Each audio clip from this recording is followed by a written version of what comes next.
Selamat pagi rekan-rekan trader. Kali ini saya akan membahas tentang lebih dalam mekanisme trading ya.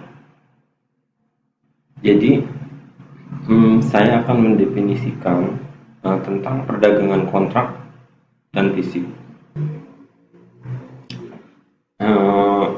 Oke. Pertama, perdagangan fisik. Perdagangan fisik akan diperdagangkan dengan besaran nilai yang sesuai dengan harga barang. Jadi harga atau modal yang diperlukan untuk perdagangan fisik adalah sesuai dengan harga barang, seperti itu ya. Kemudian untuk kontrak semua tergantung kesepakatan, maka besaran nilai kontrak dapat bervariasi ya, tergantung dari nilai atau harga barang saat kontrak dilakukan. Contoh sederhananya begini, misalkan kita membeli emas 1 gram dengan harga 250.000. Nah, itu contoh pembelian secara fisik. Tetapi ada juga misalkan pembelian kontrak. Kita membeli emas dengan harga Rp250.000 per gram. Itu saat kontrak dilakukan. Tetapi misalkan harga emas tersebut di kemudian hari naik, misalkan menjadi 300.000 per gram, maka ada selisih keuntungan dari total nilai kontrak 1 gram ya, yakni Rp50.000. Rp50.000 ini karena kita tidak memiliki fisik, contoh kita ikut membeli, ceritanya ikut membeli ke entah saudara atau apa, misalkan menitipkan dengan nilai kontrak 1 gram, maka saat ada kenaikan kita mendapat keuntungan 50.000, tetapi dengan besar jaminan, misalkan titipkan adalah sebesar 100.000 dari harga total 250.000. Berarti bila keuntungan dari 250.000 adalah 50.000, maka keuntungan 100.000 berapa persennya? Nah, seperti itulah kurang lebih ya. Itu analogi tentang definisi perdagangan kontrak dan fisik. Oke. Definisi perdagangan kontrak dalam trading online ya. Analogi sederhananya misalkan membeli satu sikat harganya Rp500 ya. Maka bila ingin menjual 5 sikat dengan modal Rp500, bisa atau tidak? Jawabannya tidak. Kenapa? Karena untuk membeli fisik kita membutuhkan modal sekitar Rp2.500 ya.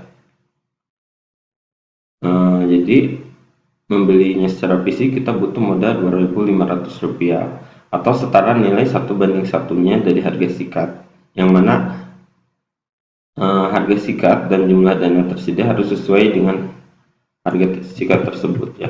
Sementara untuk penjualan kontrak dalam perdagangan forex atau futures, definisinya seperti ini. Saya adalah penjual sikat.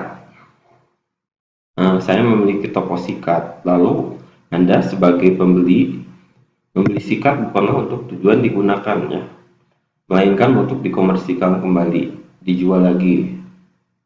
Nah, maka sebagai pemilik toko sikat, saya membuat sebuah kontrak bahwa misalkan dengan uang 500, Anda sebagai reseller tetap dapat menjual 5 sikat dengan pemberian leverage atau daya ungkit oleh saya selaku toko sikat dengan kontrak mengikat. Contoh adalah saat kontrak dilakukan misalkan harganya 500 per sikat, maka perjanjiannya adalah dengan uang 500 yang Anda jaminkan ya, hanya dapat memiliki sampai 5 sikat dengan pemberian leverage 1:5 contohnya. Dan saat harga sikat naik harganya atau turun ya, Anda sebagai penjual harus sepakat untuk membagi keuntungan maupun kerugian sesuai dengan perjanjian kontrak yang dilakukan. dengan saya selaku pemilik toko sikat ya. Misalkan setiap ada kenaikan atau penurunan harga, lalu berapapun nilainya, pemilik toko sikat berhak mengambil biaya transaksi sebagai upah komisi dari jasa yang diberikan kepada reseller. Contoh ini ceritanya dropship ya. Misalkan dari marketplace seperti Tokopedia. Nah, dalam perdagangan broker itu disebut juga spread atau komisi. Nah, jadi komisi atau spread itu akan dikenakan di awal ya. Seperti itu. Contoh, saat harga sikat adalah saat kontrak dilakukan, kemudian reseller memegang sikat tersebut secara kepemilikan kontrak, bukan fisik ya. Artinya reseller tidak memegang secara fisik sikat tersebut. Dan saat itu misalkan saja harga naik menjadi 650 per sikatnya. Maka laba kotor seller adalah 150 rupiah per sikat. Dikali 5 sikat ya, karena memiliki 5 sikat secara kontrak. Total keuntungan ada 750 rupiah.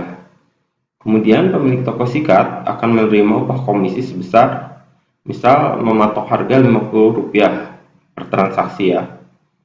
Maka upah jasa untuk pemilik toko sikat adalah 50 kali 5 sama dengan 250 rupiah.